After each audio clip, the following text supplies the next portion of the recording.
اللہم صلی علی محمد وعلی آلہ وبارک وسلم۔ لاکھوں کروڑوں درود و سلام امام الانبیاء شافع محشر محمد مصطفیٰ احمد مجتبیٰ صلی اللہ علیہ وسلم اور ان کی آل طیبین طاہرین پر۔ ایک بہت بڑے اللہ والے فرمانے لگے کہ میری امریکہ میں قاری عبدالباسط رحمۃ اللہ علیہ سے ملاقات ہوئی، تو میں نے قاری عبدالباسط صاحب کو کہا کہ قاری صاحب قرآن کا کوئی معجزہ دکھا دیں مجھے، یا سنا دیں یا بتا دیں۔ آپ نے پوری دنیا میں قرآن کی خدمت کی ہے، آپ کی زندگی میں قرآن کا کوئی معجزہ ہوا ہے تو وہ مجھے دکھا دیں۔ تو بزرگ فرمانے لگے، قاری عبدالباسط نے کہا کہ مصر کے صدر جمال عبد الناصر رشیا کے دور پر گئے تو یہ ایسا دور تھا کہ ساری دنیا میں کمیونزم کا طوطی بولتا، ساری دنیا جو ہے وہ روس کے سامنے جو ہے وہ سر جھکاتی، چونکہ وہ سپر پاور دنیا میں جو ہے زمین میں اس وقت دنیا اسے سپر پاور مانتی، معاشی لحاظ سے بھی فوجی لحاظ سے بھی۔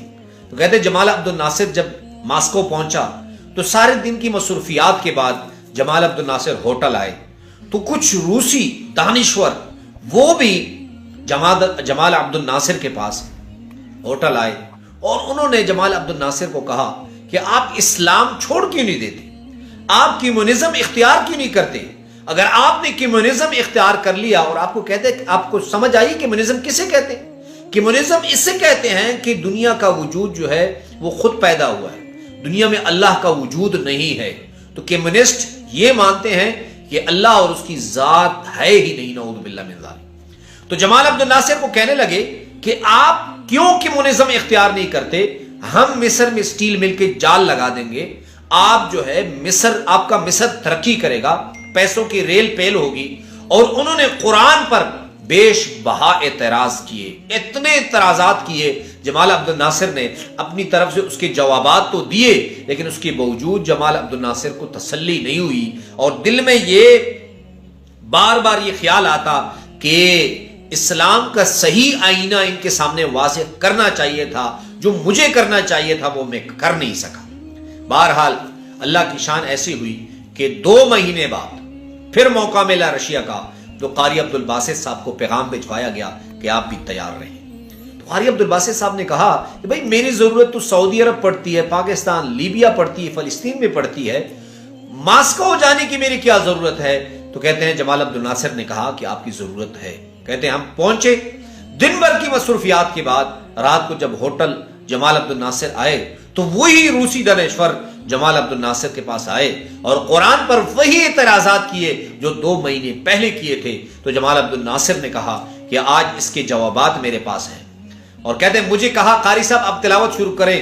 تو جمال عبد الناصر کے سامنے اور ان روسی دانشوروں کے سامنے قاری عبدالباسط نے وہی تلاوت کی جو حضرت عمر رضی اللہ تعالیٰ عنہ کے سامنے کی گئی تھی۔ تو جمال عبد الناصر نے طٰ بسم اللہ الرحمن الرحیم طٰ ما انزلنا علیک القرآن لتشقی الا تذکرۃ لمن یخشی، جب یہ آیت تلاوت کی، پورا رکوع تلاوت کیا تو روسی دانشور رونے لگے۔ تو جمال عبد الناصر نے کہا کہ آپ کیوں رونے لگے؟ یہ تو عربی کا کلام ہے، ہم روئے تو ہم تو اسے اللہ کا کلام سمجھتے ہیں، آپ تو اللہ کی ذات کی ہی انکار کرتے ہیں، تو آپ کیوں رونے لگے؟ تو ان روسی دانشوروں نے کہا کہ ہمیں اس کی سمجھ نہیں کہ یہ کیا پڑھا گیا، یہ کس کا کلام ہے، لیکن ہماری دل نے یہ حقیقت تسلیم کر لی کہ ہے بہت طاقت والی ذات کا کلام، جو اتنا اثر اس میں ہے کہ ہمارے آنکھوں سے بھی آنسو بہنے لگے۔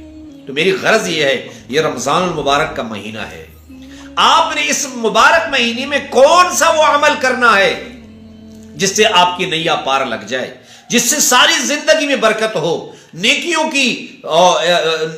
سے آپ کا اکاؤنٹ بھر جائے۔ تو یاد رکھیے اس رمضان المبارک میں، اس رمضان میں آپ نے سب سے زیادہ جو ہے وہ قرآن کی تلاوت کرنی۔ کیوں کہ قرآن کا نزول جو ہے وہ اسی ماہ میں ہوا ہے۔ علماء فرماتے ہیں ہر چیز کا سیزن ہوتا ہے، اور یہ قرآن کا سیزن ہے کہ آپ نے رمضان المبارک میں قرآن کی تلاوت کرنی ہے۔ کوئی دوسرا عمل اتنا زیادہ نہیں کرنا، صرف سارا ٹائم ایک اگر کچھ نیند ہو جائے بیچ میں، آرام کر لیں، اس کے بعد پورا وقت جو ہے وہ رمضان میں تلاوت کو دینا ہے. آپ نے قرآن کریم کی تلاوت کرنی ہے. اللہ رب العزت پورا سال آپ کو اتنی برکتیں عطا فرمائیں گے، آپ کی زندگی میں، اولاد میں، مال و اولاد میں برکتیں دیں گے. لیکن یاد رکھیے جب آپ تلاوت کریں تو تلاوت کے بعد دعا ضرور کریں، اپنے لیے بھی، تمام مسلمانوں کے لیے بھی، تمام عالم اسلام کے لیے دعا کریں. اللہ رب العزت آپ کی پریشانیاں دور فرما دیں.